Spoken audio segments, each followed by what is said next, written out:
नमस्कार, तुमचं स्वागत आहे माझ्या यूट्यूब चॅनलमध्ये आणि गुड मॉर्निंग. आज आहे संडे आणि बरोबर संडेला संकष्टी आलेली आहे. संकष्टी चतुर्दशीच्या तुम्हाला सगळ्यांना हार्दिक शुभेच्छा. आणि आज विशेष आहे आमच्याकडे, तुम्हाला दाखवते एक मिनटं. विशेष काय आहे तर इथे आमच्या आहेत आई आणि त्या बनवतात आज साबुदाणा वडा. आई काय रेसिपी आहे? साबुदाणा वडा आणि शेंगदाणा आणि खोबऱ्याची चटणी त्याच्याबरोबर मस्त खिमा म्हणजे साबुदाणा तळल्यानंतर त्याच्याबरोबर चटणी बरोबर सर्व करायचं. इथं आमच्या आई साबुदाणा वडा बनवतात. आई काय बोलायचं आहे? काय नाही, आज संकष्ट असल्यामुळे सोप्यात सोपं म्हणजे साबू वडा खमंग खुसखुशीत वडे चटणी बरोबर आपलं आमच्या आई कोणत्याही प्रकारचे वडे एकदम छान बनवतात. तुम्हाला एक दिवस मी त्यांची बटाटा वड्याची रेसिपी पण देईन. खूप छान बनवतात बटाटे वडा. इथे सगळी तयारी चालू आहे, हे बघू शकता. इथं तेल आहे ठेवलेलं गरम व्हायला. आता इकडे वडे तळायला घेतलेत आम्ही छान असे, आणि एका बाजूने मी चटणीची तयारी करत होती, जी की आम्ही साबुदाणा वड्यासोबत खातो. ओलं खोबरं, शेंगदाणा आणि मिरचीचे. आणि जे तळता तळता काहीतरी मला सांगत होत्या, पण मी जो ऑडिओ नाही घेतलेला. ही अशा प्रकारे मी चटणी करत होते इकडे, आणि अधिराज मला घे म्हणून तो सारखा सारखा येत होता.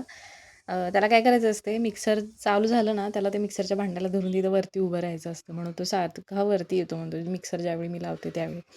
इकडे वडे तयार झालेले. आईंचं असं चालू होतं की हे वड्यांचं शूट घे. त्याच्यामुळे म्हटलं घेऊयात जरासं. किती छान क्रिस्पी असे वडे झालेत.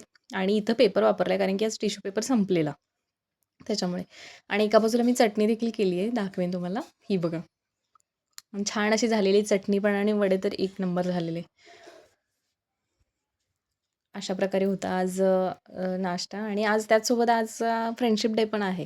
त्याच्यामुळे फ्रेंडशिप डे सेलिब्रेशनसाठी आम्ही बाहेर जाणार होतो, पण संकष्टी असल्यामुळे आम्ही नाही गेलेलो. इथे बघा आदिराचं सेलिब्रेशन चालू आहे.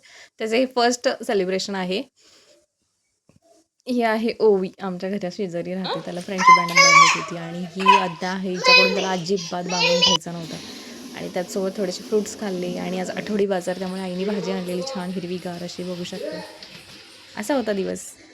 तर आत्ता आमचा नाश्ता वगैरे झाला आहे, तर तुम्ही बघितलाच असेल, सगळं आवरलं आहे. आणि त्यानंतर आज विशेष म्हणजे काय होतं की आई सकाळी सकाळी संकष्टी फक्त माझीच होती, पण त्यांनी वडा बनवायला घेतलेला, कारण की संडे दुसरा काय नाश्ता बनवणार.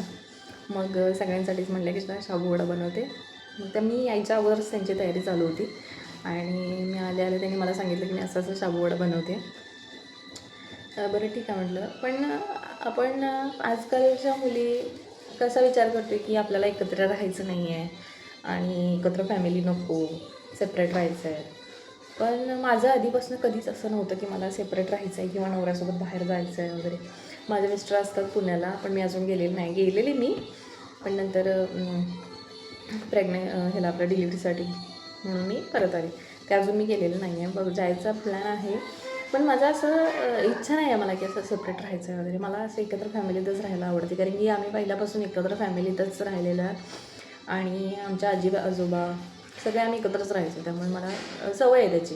आणि त्यात कसं आपल्याला खरं तर याचा एक फायदा होतो, जो की आपण विचार करा तुम्ही, आपण एखाद्या वेळी आजारी असतो, किंवा काय आपल्याला मुलांना सोडून कुठं तर बाहेर जायचं आहे, असं एकटं राहताना आपल्याला करता येत नाही. किती जरी आजारी असलं तरी आपल्याला सगळी कामं करायलाच लागतात. त्याच्यानंतर आपण आराम करणे वगैरे ह्या गोष्टी येतात. पण जेव्हा आपण एकत्र फॅमिलीत असतो, तेव्हा आपल्याला म्हणणारं कोणतरी असतं, बाबा तू रेस्ट कर, आणि कामाचं काय आम्ही बघून घेऊ असं वगैरे. त्यामुळे मला एकत्र फॅमिली हा खूप आवडतं, मला एकत्र राहायला. तुम्हाला माझा हा व्हिडिओ आवडला असेल तर लाईक, शेअर, सबस्क्राईब करायला विसरू नका.